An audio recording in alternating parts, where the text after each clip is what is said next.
Bom dia, meus irmãos e minhas irmãs. Vamos começar agora o programa Palavras de Vida da Arquidiocese do Rio de Janeiro, um programa de entretenimento religioso de nossa arquidiocese que entra agora na sua casa. Olá, bom dia, Padre Arnaldo, sua bênção, e um bom dia a você que nos assiste nessa manhã de domingo aqui na TV Brasil em mais um Palavras de Vida, o programa oficial da Arquidiocese do Rio de Janeiro. E antes de começar o programa, eu já quero te convidar a ficar por dentro de tudo que acontece nos nossos bastidores. Para isso, basta você fazer a sua inscrição no nosso canal oficial no YouTube. É só acessar youtube.com/Palavras de Vida TV Brasil. Lá você encontra todos os conteúdos e os programas que já foram ao ar aqui pela TV Brasil. Segue a gente, ative o sininho e receba todas as nossas atualizações. E não esquece que o Palavras de Vida também está no Instagram. Segue a gente no @palavrasdevida.arquirio e fique por dentro de tudo que acontece na produção, nos bastidores e na Igreja Católica do Rio de Janeiro. E agora, a gente vai direto lá para o Vaticano acompanhar a catequese do Papa Francisco.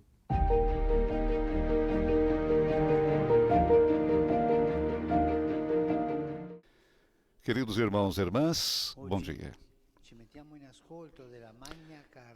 Hoje coloquemos-nos à escuta da Magna Carta da Evangelização no mundo contemporâneo. A exortação apostólica Evangelii Nuntiandi de São Paulo VI é muito atual.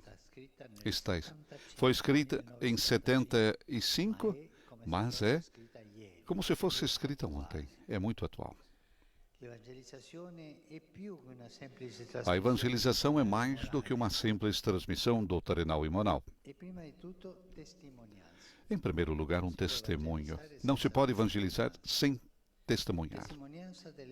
Testemunho do encontro pessoal com Jesus Cristo, Verbo encarnado no qual a salvação se completou.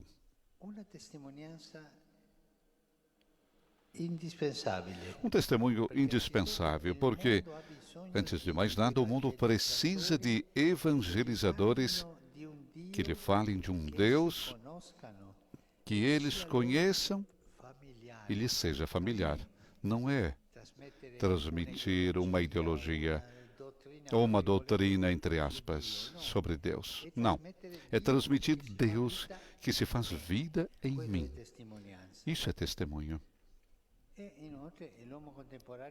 E também porque o homem contemporâneo escuta com melhor boa vontade as testemunhas do que os mestres. O testemunho de Cristo é o primeiro meio de evangelização e, ao mesmo tempo, condição essencial para a sua eficácia, a fim de que o anúncio do Evangelho seja fecundo. Ser testemunho. Dar testemunho. É necessário recordar que o testemunho abrange também a fé professada, ou seja, a adesão convicta e manifesta a Deus Pai e Filho e ao Espírito Santo, que nos criou e redimiu por amor. Uma fé que nos transforma, que transforma as nossas relações, os critérios e os valores que determinam as nossas escolhas. Por conseguinte, testemunhar não pode prescindir da coerência entre aquilo em que se acredita e o que se anuncia. Ser crível não é somente dizendo uma doutrina, uma ideologia. Não. Se uma pessoa é crível, se há harmonia entre aquilo que crê e aquilo que vive, como crê e como vive. Tantos cristãos somente dizem de acreditar, mas vivem outra coisa, como se não fossem. E isso é hipocrisia. Contrário do testemunho é a hipocrisia. Quantas vezes nós ouvimos, mas este que vai na missa todos os domingos e vive assim, assim, assim? É verdade. Eu contra o testemunho. Cada um de nós é chamado a responder a 3 perguntas fundamentais, assim formuladas por São Paulo VI. Acreditas no que anuncias? Vives aquilo em que acreditas? Anuncias o que vives?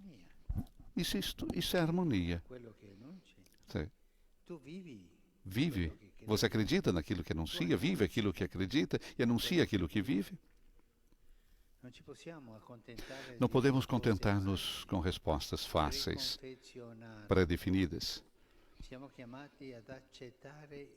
Somos chamados a aceitar até o risco desestabilizador da busca, confiando plenamente na ação do Espírito Santo, que age em cada um de nós, impelindo-nos sempre mais além dos nossos confins, além das nossas barreiras, além dos nossos limites de qualquer tipo. Nesse sentido, o testemunho de uma vida autêntica cristã comporta um caminho de santidade, assente no batismo, que nos torna participantes da natureza divina e, por conseguinte, realmente santos. Santidade não é reservada a poucos, não. É dom de Deus e deve ser acolhido e feito frutificar para nós e para os outros. Somos escolhidos e amados por Deus. E devemos levar esse amor aos outros. Paulo VI ensina que o zelo pela evangelização brota da santidade, brota do coração, que é cheio de Deus.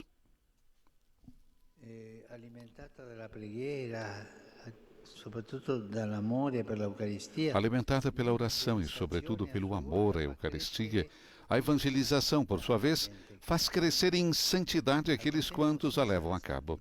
Ao mesmo tempo, sem santidade, a palavra do evangelizador dificilmente chegará ao coração do homem dos nossos tempos, mas corre o risco de permanecer vã e infecunda. Assim, devemos estar conscientes de que os destinatários da evangelização não são somente os outros, aqueles que professam outras crenças, ou que não as professam, mas também a nós próprios, crentes em Cristo e membros ativos do povo de Deus. Nós devemos nos converter todos os dias, acolher a palavra de Deus e mudar de vida todos os dias. E assim se faz a evangelização do coração. Para dar esse testemunho, até a igreja, enquanto tal, deve começar pela evangelização de si mesma. Se a igreja não evangeliza a si mesma, permanece um pedaço de museu.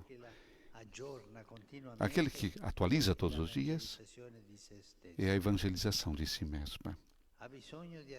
Tem necessidade de ouvir sem cessar aquilo em que deve acreditar, as razões da sua esperança, o mandamento novo do amor. A igreja que é um povo de Deus, imerso no mundo,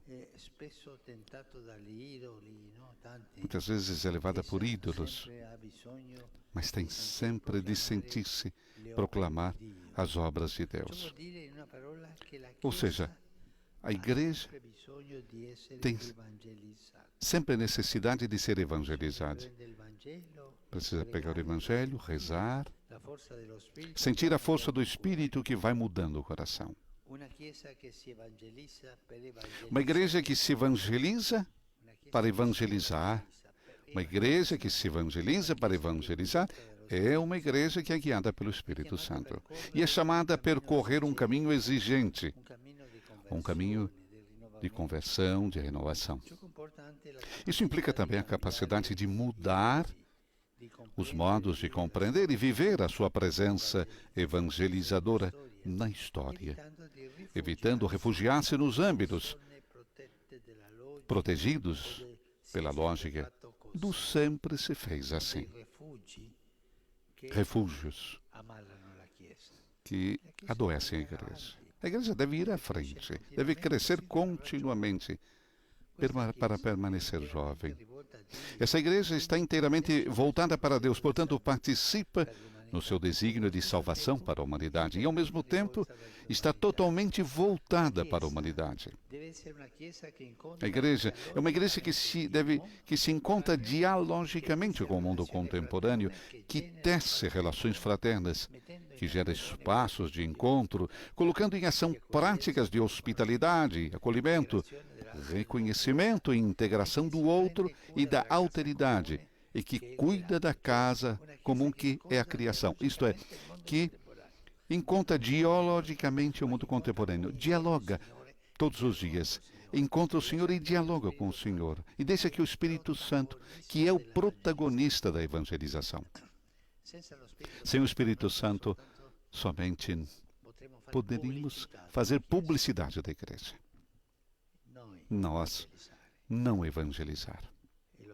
O Espírito Santo é em nós que nos impulsiona em direção da evangelização. E esta é a verdadeira liberdade dos filhos de Deus. Queridos irmãos e irmãs, renovo-vos o convite a ler ou reler a Evangelii Nuntiandi. Eu digo a verdade, eu leio frequentemente. É uma obra-prima de Paulo VI e a herança que nos deixou para evangelizar. Obrigado a todos vocês.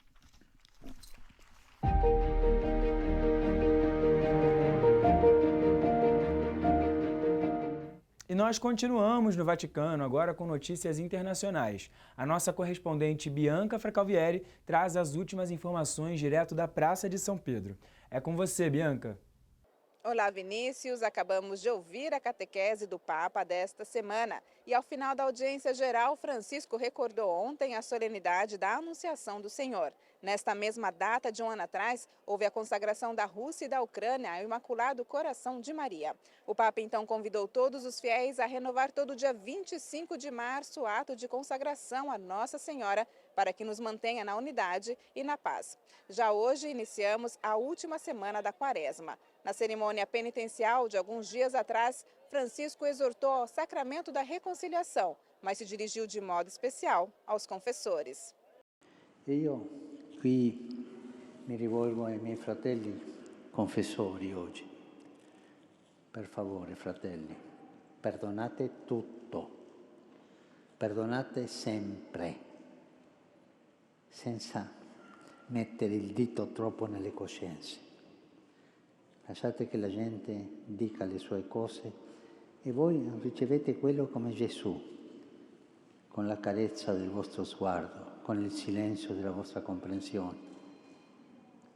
Per favore, il sacramento della confessione non è per torturare, ma è per dare pace. Perdonate tutto, come Dio vi perdonerà tutto a voi. Tutto, tutto, tutto. Do Vaticano, Bianca Fracalvieri para o programa Palavras de Vida. Muito obrigado, Bianca, e na semana que vem a gente volta com novas informações diretamente de Roma. Bom, e no próximo bloco você confere as últimas notícias da Igreja do Brasil, diretamente de Brasília. É o boletim Igreja no Brasil, com o repórter Bruno Feitosa. A gente volta já já, não sai daí.